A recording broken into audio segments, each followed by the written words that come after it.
দুবরাজপুরে CRPF এর ওপর ইট বৃষ্টির অভিযোগ। দুবরাজপুর বিধানসভা কেন্দ্রের ভোটিং মেশিন খারাপ থাকার কারণে উত্তেজনা। সিআরপিএফ এর সঙ্গে ভোটারদের ঝগড়া। পরিস্থিতি নিয়ন্ত্রণে আনতে কেন্দ্রীয় বাহিনী লাঠিচার্জ করতেই সিআরপিএফ এর ওপর ইট বৃষ্টির অভিযোগ। ঘটনাস্থলে মোতায়েন বিশাল বাহিনী।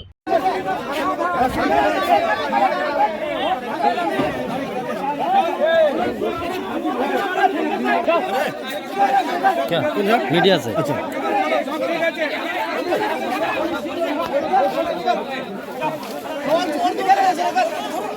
वो सर हम लोग समझा रहे कोई स्कूल घुसे हम लोग किसी को घुसने नहीं दिए कोई शांति पूछिए कोई शांति पूछिए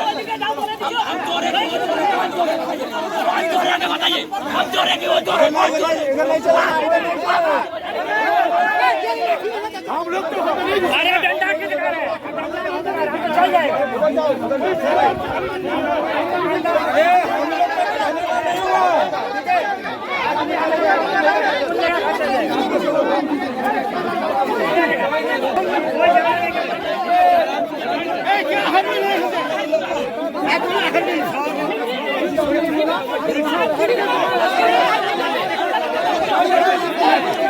अरे मैसेज खराब